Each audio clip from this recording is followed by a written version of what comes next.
Why was she even here? The firelight flickered over faces carved by war, men bound by memories she could never touch. Sarah Chun wrapped her hands tighter around her coffee mug, as if the heat could protect her from the cold edge of their stories. Marcus's Marine buddy was talking about Helmand, again about the Taliban sniper who had pinned him for hours, his voice carrying easy confidence, but shadowed by something darker. The others leaned in, nodding, sharing glances that spoke a language she didn't know. She wasn't part of that world. She'd graduated MIT at 22, published in military journals, designed algorithms that could calculate a missile's path to within millimeters. But here, on this patch of Montana wilderness, she was the quiet girlfriend, watching the sacred ritual of men who'd lived through something she hadn't. Marcus squeezed her shoulder in that casual, possessive way she'd begun to hate. "Don't worry, babe. You can just watch. Maybe take pictures for your Instagram." Her jaw locked. She could hear the assumption behind it, fragile, untested. In need of protection from loud noises, she sipped her coffee, tasting bitterness that had nothing to do with the drink. Jake, the one telling the story, popped open a hard rifle case with the reverence of a priest handling relics. Carbon fiber barrel, custom Remington 338 Lapua Magnum, Night Force scope, ballistic computer that could calculate for wind, temperature, barometric pressure. The others circled close, their admiration clear. Sarah recognized it instantly, the same look she gave a perfect algorithm. She stepped closer, and their smirk sharpened. "Careful, sweetheart," Jake said, half laughing. "It's not a computer mouse." She almost told him the scope's software was applying the same physics she'd solved by hand in graduate school. Almost. But she'd learned by now Marcus's friends didn't care for her corrections. The fire popped, throwing sparks into the black Montana sky. Their laughter faded into heavier stories, IEDs, life and death calls, the weight of command. She listened, torn between awe and the sting of knowing she'd always be on the outside. But somewhere under the quiet, something else stirred. The same feeling she'd get before tackling an impossible coding problem. The pull to prove she could solve it. By morning, the campsite had transformed into something almost military. Targets out to 1,000 meters, spotting scopes aligned, weather stations humming. She watched the ritual, the precision, the unspoken confidence. One by one, the men fired.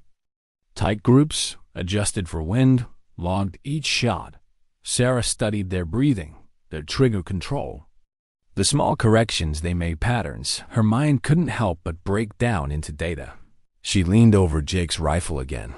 Beautiful engineering, balanced weight, scope with more adjustment knobs than her laptop. What's the ballistic coefficient of the 338 Lapua? She asked dumbly.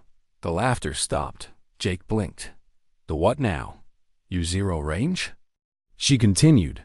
And are you compensating for the Magnus effect at long distances?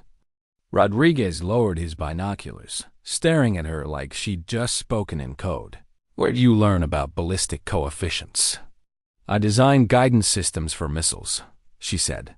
Steady now. A bullet's just a slower, unguided projectile. Physics doesn't care what you fire it from. Something shifted in their faces. Curiosity, maybe respect, maybe challenge. Jake's voice hardened. Then show us. Marcus started to intervene. But Sarah was already reaching for the rifle. The weight settled naturally into her shoulder. Through the scope, the 200-meter target was crisp in the crosshairs. Treat every weapon like it's loaded, Jake began, almost mocking. I know the rules, she said. Eyes never leaving the target. She slowed her breathing, found the still point between heartbeats, squeezed the trigger. The recoil surprised her. The hit didn't through the spotting scope. Dead center. No one spoke. Marcus adjusted the focus, looked at her differently. Jake's smirk faltered. Beginner's luck. Tommy muttered. Sarah just smiled faintly. What's the next? Distance? The puzzle had presented itself, and she had every intention of solving it. 400, Marcus said, pointing toward a distant shape that looked impossibly small against the Montana hillside. Sarah's mind had already begun running the math. Half a second of flight time meant wind mattered more now, 3 miles per hour from the left, plus a subtle crosswind she could see in the way the leaves shifted differently from the grass. She explained it, quietly, like she was talking herself through a line of code. Jake raised an eyebrow. 2 inches of correction? That's pretty specific for someone who's never done this. It's just math, she replied, adjusting the scope 2 clicks right. Through the glass, the target was smaller, but clear. She breathed, settled, broke the trigger. A puff of dust from the backing material dead center again. Jake lowered his binoculars slowly. Jesus Christ. Rodriguez grinned. Tommy said nothing, but she caught the way his eyes lingered, measuring her. 600 meters came next. The air shimmered with thermals rising from the slope. Invisible except for the distortion in the scope, she pointed it out, the heat pushing upward. The bullet's arc lifting slightly 2/3 of the way. Another correction, another calculation, another perfect hit. Now there were no smirks, no casual dismissals, just silence, and the sound of Jake's mind recalibrating. What's the farthest you think you could shoot? Tommy asked. Sarah considered. The rifle's accuracy, optics, conditions, Earth's curvature? Maybe 2,000 meters? More, if we could account for every variable. Jake laughed once, but it was a hollow sound. Lady, the longest confirmed sniper kill was just over 3,500. Military-grade kit, years of training. No, she said softly. I helped design the ballistic computer they used. That was when Rodriguez pointed to it, a tiny silhouette against the far mountainside. A rusted water tower, barely a speck. We've joked about hitting that 2.95 kilometers. No one's been crazy enough to try. Jake shook his head. That's not a shot. That's a prayer. Sarah looked through the scope, her mind already mapping the arc, wind layers, drop, drift, spin, rotation of the Earth. She didn't smile. It's a very interesting prayer, she sighed. The water tower barely existed to the naked eye, just a muted smear of rust and shadow on a mountainside almost 2 miles away. Through Jake's high-powered spotting scope, it was still little more than a gray smudge, its edges wavering in the haze of late-morning air. 2,950 meters. Jake read from his laser rangefinder, his voice careful now, no trace of a joke. That's 1.83 miles at that distance. He paused, crunching numbers in his head. Bullet drops gotta be, what? 40 feet? More? 38.4, Sarah murmured, eyes still pressed to the glass. She wasn't showing off. It was simply the math. Flight time? 3.82 seconds, which means wind drift at even 2 miles per hour would throw it feet off target. Crosswind patterns would be complex over this terrain. Tommy had gone very still, the way soldiers do when they realize they might be watching something unusual. Marcus, on the other hand, shifted uncomfortably. Sarah.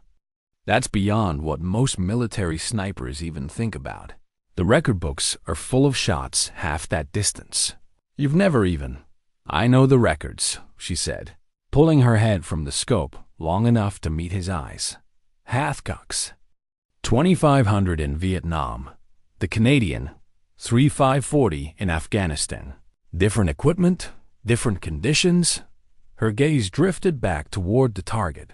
She seemed to be looking past it, beyond the physical object, into the layers of air between here and there.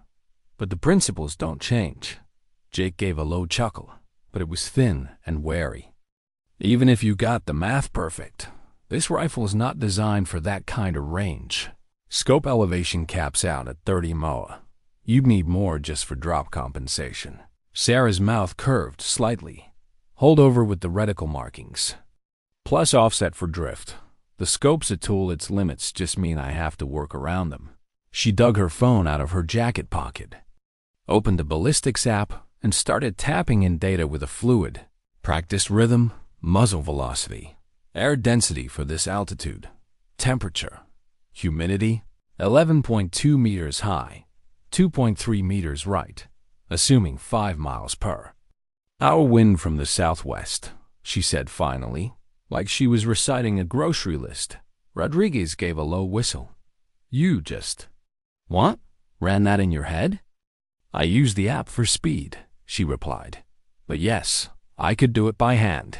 It's just differential equations. I've spent years calculating intercept courses for Mach 3 missiles. A bullet's just slower. Even Jake's face softened at that. Not in disbelief now, but something closer to respect. Even if you nailed the numbers, your heartbeat alone could throw the shot. At that range, a fraction of a millimeter on the trigger can mean feet at the target. I know, Sarah said. Quietly. That's what makes it interesting. The morning sun climbed higher, spilling more heat into the valley. Through the spotting scope, the water tower shimmered in and out of focus as atmospheric currents bent the light. Mirage, she said, studying the distortion. Stronger in the valley than at the target elevation. But there are windows, maybe 3 or 4 seconds, when it steadies. You're actually thinking about this, Marcus said, almost disbelieving. Sarah didn't look at him. Thinking about it? No, I'm already working the solution. The others exchanged glances. No one laughed this time. They began to prepare. The atmosphere around the firing line shifted from casual weekend shoot to something ceremonial. Jake dug into his gear and produced a better bipod carbon fiber legs. Fine height adjustment, mounting it to the rifle with surgeon-like care. Tommy shifted the spotting scope to a sturdier tripod, checking the horizon for level. Rodriguez worked the portable weather. Stationed like a man setting up mission-critical equipment. Calling out fresh readings every few minutes. Wind steady, 4 miles per hour southwest, temperature 72, humidity 35, barometric pressure 30.15. Sarah lay prone, her body aligned in a straight line behind. The rifle, every muscle relaxed but anchored. She adjusted the buttstock until the cheek weld felt natural. Not forced, she wasn't rushing. She had been here before, not behind a gun, but in the mental space of precision, that rare zone where a problem was so complex that each decision felt like a note in a composition you didn't want to play. Too fast. Her notebook lay open to her right, covered in dense columns of figures. Wind at muzzle, mid-flight, near target. Expected bullet drop, holdover and windage adjustments. Corrections for Earth's rotation. Even the minor difference in air density due to the tower's altitude, 200 feet above their position. It looked less like shooting notes and more like an engineering schematic. You're aware, Jake said slowly, that nobody here expects you to make this shot. Sarah didn't look up. Of course, that's the point. She waited. For 20 minutes, she lay behind the rifle, tracking the mirage, memorizing the rhythm of its rise and fall. The heat shimmer wasn't random. It pulsed with the sun's climb. Waves in the air like the surface of a disturbed lake. She began to predict them. Every 30 seconds or so, the distortion stilled for just a heartbeat. Window coming. Tommy called softly from the spotting scope. 5 seconds. Sarah inhaled slowly, letting her chest expand without lifting her shoulders. The crosshairs sat absurdly high above the tower, floating in the empty sky. She knew the bullet's path would curve down into the target like a thrown stone finding a bucket. Wind steady. Rodriguez reported. The valley seemed to exhale. The shimmer eased. The tower became still. Sarah's heartbeat slowed until she could feel the space between each pulse. Finger on the trigger. Pressure building. Smooth. Straight back. No anticipation. No jerk. The rifle cracked. Recoil shoved her shoulder, but she barely noticed in her mind. She was already following the bullet 3.82 seconds of invisible travel, an arc shaped by every calculation she'd made, every variable she'd accounted for. I can't see impact, Tommy said after a moment. A Raj is too heavy. Jake's voice was tight. Wait. Upper right quadrant. I think Jesus Christ. Yeah, something's different. Rodriguez swung his binoculars. Fresh metal showing through rust. He looked back at her, eyes wide. I think you hit it. The drive to the tower was 45 minutes of dirt. Roads and dust. Sarah said almost nothing, replaying the shot in her head, checking for errors she might have made by the time they arrived. She'd convinced herself it could have been a near miss. It wasn't. The bullet hole was the size of a quarter, surrounded by fresh fractures in the steel's weathered skin. 8 feet off the ground, 18 inches right of dead center. Tommy's voice was matter-of-fact, but low with respect. Confirmed hit. 29-5-0 meters. First day on the rifle? Jake stepped forward, running his fingers over the ragged edges. Clean penetration, no keyholing. That bullet still had speed when it got here. Sarah stood beneath the tower, tilting her head back to see the scar she'd made. Not perfect, she murmured. Wind was stronger than I read, or I missed a thermal. Marcus slipped an arm around her, half proud, half bewildered. Perfect? Sarah, this is... He trailed off, shaking his head. I don't even have words. But Sarah did, and in her head, they weren't about glory or world records. They were about the feel of the trigger breaking clean, about the moment when math became reality. The shot had been a puzzle, and she had solved it. By the time they rolled back into camp, the Montana sun was leaning west, flattening the shadows across the clearing, but nothing felt flat anymore. The air around them buzzed with something unspoken, an electric charge of disbelief, adrenaline, and the knowledge that they'd just seen something they might never see again. Jake didn't even wait to sit down. He tore open his laptop bag, pulled out a ruggedized machine plastered with stickers from gun shows and rifle makers, and began setting up a satellite hotspot. His fingers flew over the keys, his face lit by the cold. Blue screen glow. Marcus frowned. What are you doing? Jake didn't look up. Uploading photos, GPS coordinates, weather data, witness statements, all of it. Sarah blinked, almost detached from the moment. Why? Jake actually laughed at that short, sharp, because this is history. In our world, a first-time shooter making a hit at nearly 3,000 meters? Nobody's going to believe it unless we put the evidence out there now. Rodriguez was already scrolling through the images on his phone, selecting the clearest shots, the bullet hole in the water tower's flank, close-ups of the steels, torn edge, the wide shots showing the tower from the firing position. We need angles. Proof they can't pick apart, he muttered, half to himself. Marcus sat down heavily on a folding chair. Or maybe we don't need to make this a thing. Maybe we let it be what it was, a personal moment, before the internet tears it apart. Too late, Jake hit enter, and the post was live on 2 major long-range shooting forums. The headline was as blunt as a rifle stock. 2,950 meters, first-round impact, verified witnesses. It didn't take long. Within minutes, his phone began to vibrate in near-constant pulses. Rodriguez leaned over his shoulder. Holy hell. Look at the responses. Jake smirked without looking up, half calling bullshit, half trying to figure out how it's possible. Sarah stepped closer, her eyes scanning the threads. A storm of usernames, avatars, and armchair analysts was already breaking over the page.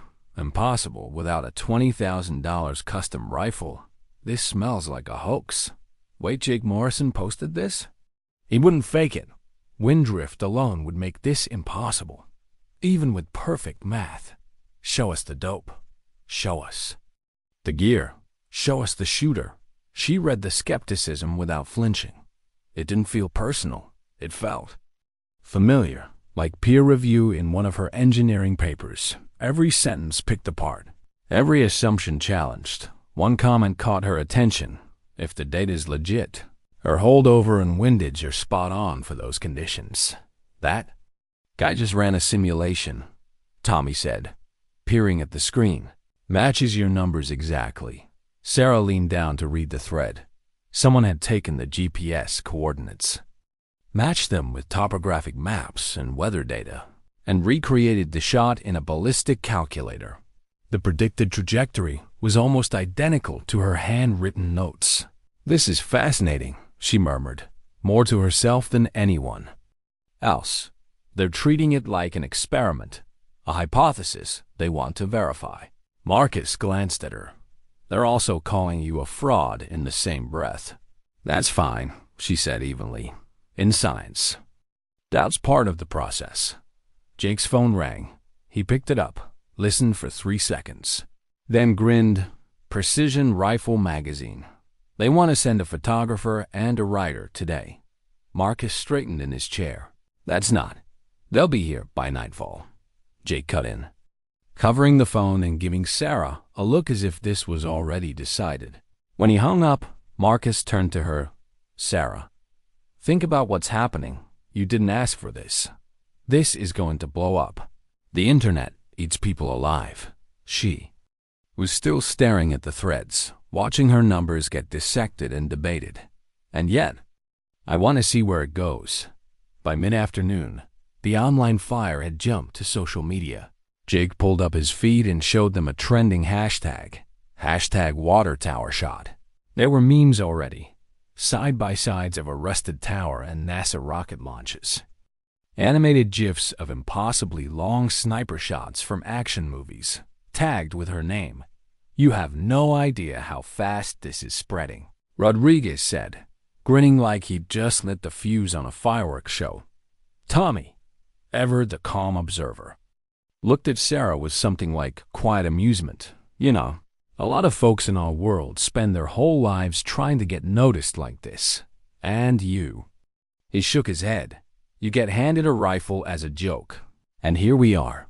Late in the day, Jake got another call, this one from a producer on an outdoor channel hunting show. "They want you to try it again," he told Sarah, excitement in his voice. On camera, Marcus's answer was immediate. "No." Sarah tilted her head, thinking it would be interesting. Different atmospheric conditions. The math would change. Could test whether it's repeatable. "You're talking about this like it's a lab experiment," Marcus said. "That's exactly what it is." She replied, "One data point isn't proof. Replication matters." Rodriguez laughed softly. "You're dangerous, you know that. Not because you made the shot, but because you're already trying to make it harder." The sun began to drop, gold light catching on the ridges. Sarah sat a little apart from the others, scrolling through posts on her phone. What she saw didn't intimidate her. It fed her. Every analysis, every attempted reconstruction, every skeptical breakdown was fuel. She was watching her shot ripple outward, not as a story about luck, but as a question about what was possible. And for the first time since she'd left Boeing, she felt like she'd built something that mattered. Not a program, not an algorithm, a moment. She set her phone down, eyes tracing the horizon toward that far mountain where the tower stood. The rusted steel was invisible now in the darkening light, but in her mind, she could still see the hole she'd made a quarter-size fact in a world of speculation. She knew then that this wasn't ending. The shot had been the beginning. The photographers arrived just before sunset, 2 dusty SUVs crunching down the gravel road into camp, headlights carving through the pine shadows. The taller of the 2 men stepped out first, wearing a warm ball cap with the logo of Precision, rifle magazine and a camera bag slung over one shoulder. The other, wiry and quick-moving, was already scanning the tree line as if hunting for the perfect angle. "Which one of you is Sarah Chun?" the tall man asked, though his eyes were already fixed on her. Sarah stood from her folding chair, brushing dust from her jeans. "That's me." He smiled like he'd just spotted a rare animal in the wild. "I'm Mason. This is Will. We heard you made a shot today that if true changes the conversation in our world." Jake was grinning like a proud coach. "It's true." The next hour unfolded like some kind of controlled chaos. Mason and Will asked for every detail: positions, distances, weather conditions. They wanted photos of the rifle, the target location. The team gathered around her during prep. They even had her lay prone behind Jake's rifle again, her cheek on the stock, eyes in the scope, the evening light catching the tension in her posture. Not trying to make it glamorous, Will explained as he framed her through the lens. Just real, the calm before the impossible. By the time they packed up their gear, the sky was fading into violet. They followed Jake's truck back up the dirt road to the ridge, setting up a long lens shot of the distant water tower in the last light. Sarah watched them work from the tailgate, the air cooling fast now. "You're handling this better than most," Mason said when he walked back over. "A lot of people get defensive when they're doubted." She shrugged. "Doubts. Healthy. It forces you to prove your work." "Spoken like an engineer," he said, jotting notes in his pad. "So what's next for you?" The question hung there. She hadn't thought about next. Not in any planned way, but she could feel something shifting under her skin, a restlessness that wasn't going away. The story went live 2 days later.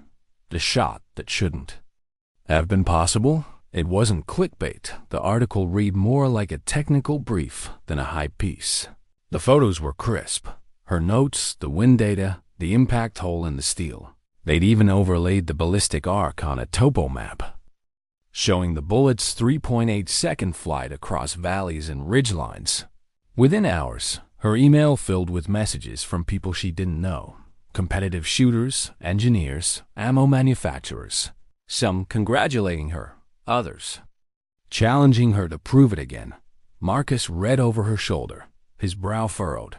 "They're not going to let this go. You know, they'll want you to keep proving it, over and over."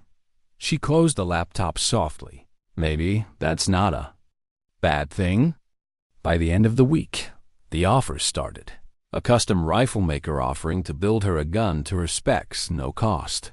A high-end optics company dangling sponsorship if she'd shoot in their glass. An ammunition manufacturer wanting her input on a new long-range round. Jake brought her an email from a competitive shooting league. "They want you in their next match. Just exhibition at first, but it's a foot in the door." Marcus looked at him like he'd grown another head. "She's not a competitor. She's an engineer who got lucky." Jake's eyes cut to Sarah, and his voice was low but firm. "That wasn't luck, and if she wants in, I'll back her." The first match wasn't glamorous. A windblown range in Utah. Steel plates bolted to barren hillsides. The other shooters eyed her like she was a curiosity, some with respect, some with the faint smirk she recognized from Montana. She didn't win, didn't even place high. Her hands weren't yet practiced in the rhythm of multiple-time targets, and her transitions were slow, but she learned. Every miss was a data point, every delay a variable to solve. By the second match, she was faster. By the third, she was on the leaderboard. Jake started spotting for her full-time. Tommy came out of the Marines and joined them as part of her small, efficient crew. Marcus came to fewer events. When he did, he stood apart from the energy, his arms folded. He didn't understand why she'd traded stability for this. Eventually, he stopped coming at all. Months passed. Her name stopped being that woman from the water tower shot and started being just another competitor to watch. Sponsors sent gear. Forums that once debated her existence now dissected her win calls and target strategy. It was at a match in Nevada dry heat, shimmering off the desert floor, that she realized the shift was complete. The same men who'd once doubted her now nodded as she walked past. They recognized her as one of their own. That night, sitting by herself in the hotel room, she scrolled back through the original photos of the water tower. The scar in the steel was still there, waiting in some distant valley under a Montana sky. A beginning, not a peak. Her fingers hovered over her phone. She opened her ballistics app. New project, new target distance. She typed in 3,200 meters. The numbers began to fill themselves in. the way they always did in her head before she even touched a keyboard. The Wyoming wind cut across the range in long, invisible fingers, steady enough to feel but shifting just enough to matter. Sarah lay prone on the firing line, cheek to the stock of a rifle that had been built exactly to her specifications. This was no borrowed 338 Lapua from a Montana campfire. This was a purpose-engineered machine surgeon action, Bartline barrel, Macmillan stock shaped to her frame, Schmidt and Bender scope that could track the moon if she asked it to, every part selected with the same rigor she'd once applied to missile guidance systems. Wind steady at 6 northwest. Tommy called from behind the spotting scope, his voice carrying the calm precision of a man who'd made life-and-death wind calls before. Sarah adjusted the scope 2 clicks right without a word.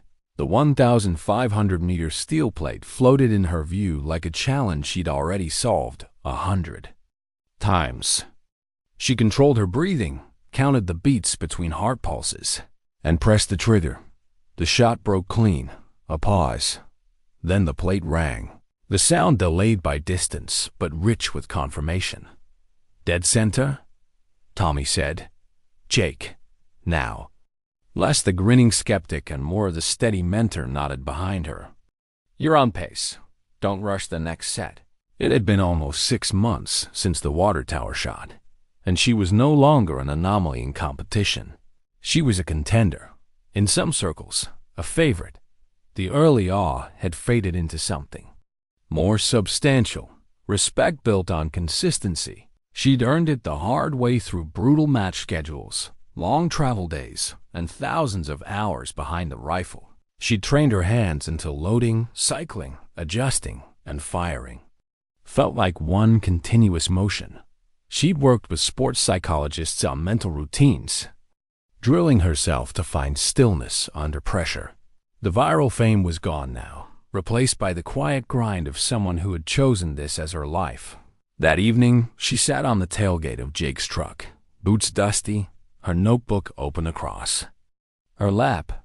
The Wyoming sunset bled orange and purple across the horizon. Jake passed her a bottle of water and leaned on the bumper beside her. "So, you've climbed the leaderboard, won regionals, you've got contracts and sponsors lined up.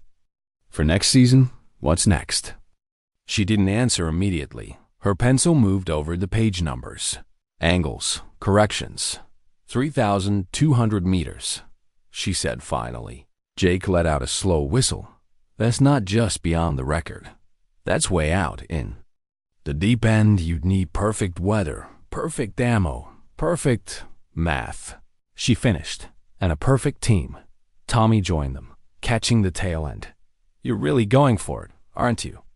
Sarah looked at the horizon, the ridgelines fading into the dusk. The water tower was never the limit. It was just the first time I realized how far you can go when you stop thinking about what's realistic. The training for a 3,200-meter shot was unlike anything she'd done before. Standard match prep was about adapting quickly to changing conditions across many targets. This was about patience, deep study, eliminating unknowns. They ran simulations and software until the predicted trajectory was memorized. They tested ammunition lots for consistency, down to the smallest velocity variance. They spent days on remote ridges, logging how wind behaved across valleys at different times of day. Sarah treated it like an engineering project, except the final test would happen in the real world, with no margin for error and late at night. When she lay in whatever motel bed the circuit had brought her to, she thought about that Montana morning. The feel of the trigger breaking, the silence after, the certainty in her bones before anyone confirmed it. In quiet moments, she wanted what she was really chasing, a record or that feeling. That rare point where skill, calculation, and execution fused into one. She suspected it was the latter. They chose the location with the care of thieves planning a heist, a remote ridge in the Nevada high desert, where the land rolled in open waves toward a horizon broken only by a solitary water tank on a skeletal steel frame. Not rusted this time, but clean painted and wind-burnished. standing like a sentinel in the empty distance. GPS marked it at 3,200 meters exactly, just over 2 miles. They'd scouted it for weeks, mapped wind corridors across the basin, logged temperatures from dawn to dusk, measured pressure shifts when clouds rolled through, and how the air shimmered differently with each degree of heat. Sarah had every reading in her notebook, every variable plotted. At first light, they built the firing position. Jake anchored the heavy bipod into the rocky soil, every leg set exactly. Tommy leveled the spotting scope with slow precision, dialing in magnification until the distant tank hovered sharp against the sky. Rodriguez flown in specifically for this setup a weather station and began calling out conditions every few minutes. His voice steady as a metronome. Sarah lay prone behind her rifle, the custom build she'd spent months perfecting. The Macmillan stock molded to her cheek like a second skin. The Schmidt & Bender's glass crystal clear, a rifle designed not just for distance, but for this distance. Wind 3.8 from the west. Rodriguez called. Temperature 58 degrees, pressure steady. Sarah adjusted 2 clicks left, 1 click up. Her notes told her the rest, the dozens of micro-calculations she'd already run. Coriolis effect at this latitude, 14 inches right. Spindrift, 0, 7 inches. Bullet drop, 483 feet. Her pencil tapped the margin of the notebook. A quiet metronome in her mind. Jake crouched beside her. You've done everything you can on paper, but this far. The math's only half the fight. Sarah didn't look up. The other half's execution. You only get one first trigger pull, he said. Make it clean. Through the scope. The tank floated against the pale morning sky. No shimmer. Yet cool air kept the mirage low. This was their window. Sarah exhaled, slow and even. She felt her heartbeat in her fingertips and waited for it to slow into the rhythm she knew. Her mind moved over every calculation one last time, not in panic, but in the calm way she'd always approached problems too complex for shortcuts. Her finger found the trigger. The rifle cracked, the recoil pushing into her shoulder like a firm hand. 3.98 seconds of invisible travel stretched into forever. The bullet arced high, crossing every valley of air she'd studied, pushed and pulled by winds she'd measured to the decimal. Tommy's voice was tight. Impact. Wait for it. A faint flash, a glint of raw steel against paint. Jake's binoculars locked on it instantly. Hit, low left, but hit. Sarah's breath left her in a rush she hadn't realized she was holding. She rolled onto her side. The rifle still warm beneath her hand. Rodriguez was already marking the shot in his log. 3-2-0-0 meters. Confirmed impact. First attempt. No one cheered. Not yet. The moment hung between them. Too big for noise. Jake finally broke it, his voice quiet but certain. You just stepped into territory only a handful of people on the planet have ever touched. Sarah looked back at the tank. A tiny speck on the horizon with a scar she'd put there. It's just math, she said softly. Very, very good math. The drive back from the ridge was quiet, not silent. There was the crunch of tires over gravel, the hum of the truck, the occasional clink of empty brass cases rolling in the gear bags, but no one spoke much. The desert light was flattening into afternoon glare, and the road wound endlessly, cutting through pale earth and low, wind-shaped brush. Sarah sat in the passenger seat, elbows on her knees, her mind replaying the shot in perfect, merciless detail. The moment the trigger broke, the recoil, the pause, the awful, beautiful stretch of seconds before impact. She knew she'd hit. That was the strange thing. Before Jake called it, before the glint of raw steel caught in the scope, she had already known. The math had aligned. The execution had been clean.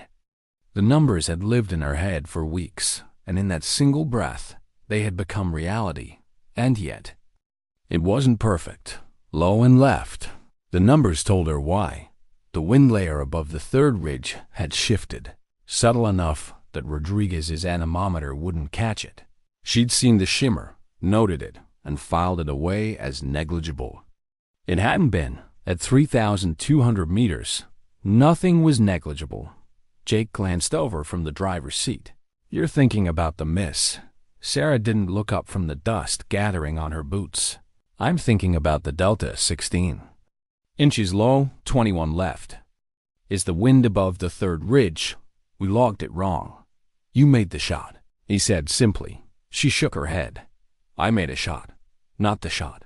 From the back seat, Tommy leaned forward, forearms braced on the headrest.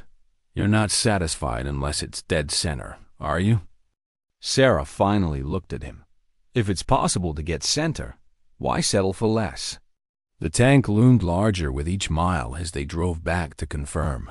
It stood on its skeletal frame in the middle of the basin, white paint bright against the sand and sky. From a distance, you could see nothing unusual.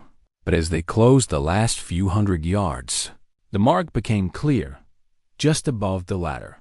Raw metal shone where the paint had been peeled by copper-jacketed steel. Rodriguez opted out first, camera already in hand. He circled the impact, photographing from every angle. "Entries clean," he reported. "No yaw.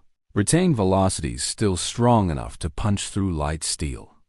Jake crouched by the frame, running a finger over the jagged ring. "Could have been center," he admitted. "But this is still insane." Sarah stood a few feet back, letting them work. She didn't touch the tank. Didn't need to. The mark was for her alone, and she'd carry it without needing to feel the cold metal under her hand. She took out her notebook instead and wrote the correction. "Wind layer, plus 5 miles per hour, W to E, above Ridge 3. Adjust hold, plus 16 vertical, plus 21 horizontal." Then she closed it. No flourish, no smile. By the time they made it back to their rented cabin, the desert was cooling fast. Jake lit the small propane heater in the corner, and Rodriguez set coffee to boil on the camp stove. Tommy collapsed into a chair, arms hanging loose, like his bones had finally decided the day was over. Jake poured coffee into battered tin mugs. "So, what now?" "You just hit 2 miles. That's further than 999% of shooters will ever attempt. You've got sponsors who'd pay for a record certification, TV shows that'd build an episode around it. You could retire on this in our world." Sarah blew across her mug. "Why would I stop now?" "Because," Jake said, "it's dangerous to live at the very edge of the possible. Out here, on this line, there's no cushion. You push too far, you miss big. And people remember that, not the hit." Sarah's eyes met his. "If I miss big, then I'll know where the next limit is, and I'll work past it." He studied her for a moment, then shook his head with something between frustration and admiration. "You really are an engineer." Word leaked before they even packed to leave Nevada. Jake swore he hadn't posted it yet, but someone on the range staff must have snapped a photo of her lying behind the rifle, the tank a pale smudge in the distance, and sent it to a forum.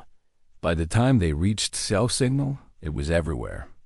3,200 meters impact?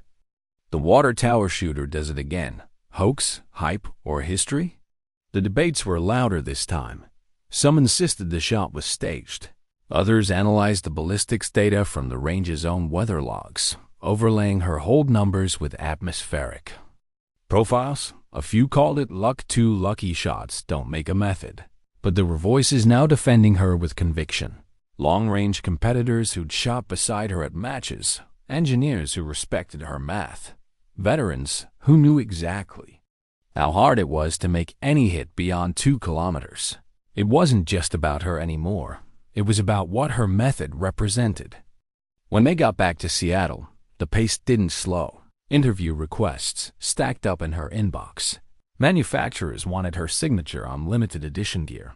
The Precision Rifle Series offered her an exhibition spot at the next national championship with broadcast coverage. She agreed.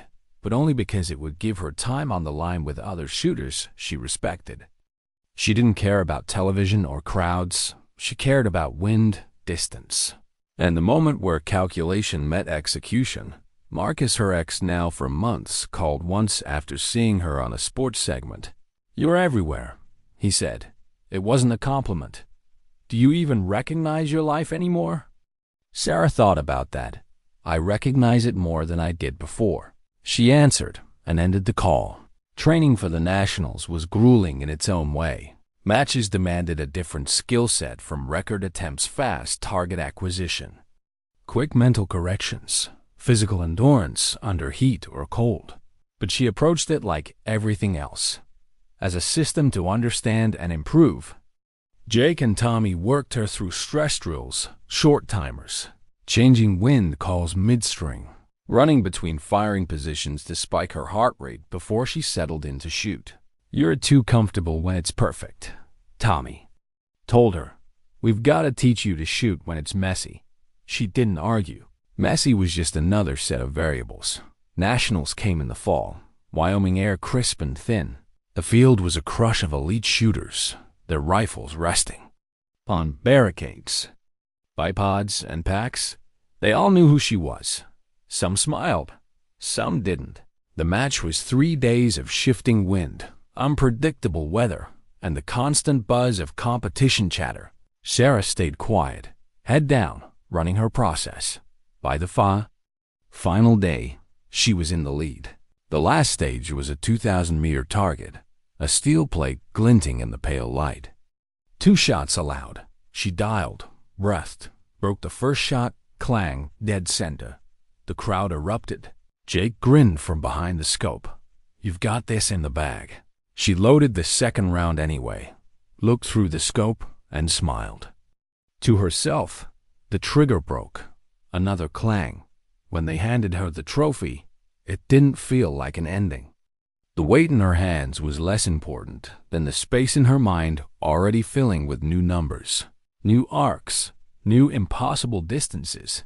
That night, standing alone on the hotel balcony, she stared out at the Wyoming sky.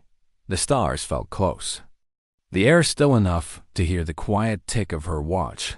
Jake stepped out beside her, 2 beers in hand. So, the record, the championship, the sponsors, what's left? Sarah took one, twisted the cap. "There's always another shot, always another problem to solve." He laughed. "You make it sound like it never ends." "It doesn't," she said. "And that's the point." Months later, back in her own apartment, she opened her notebook to the page marked 3,500 meters. The math was ugly wine drift in feet, bullet drop in stories, flight time you could count aloud. The kind of numbers that made most people close the book. She sharpened her pencil because somewhere, under some impossible sky, there would be another target. And the moment she found it, she would start solving. Sometimes dignity didn't speak. It calculated, and then it acted.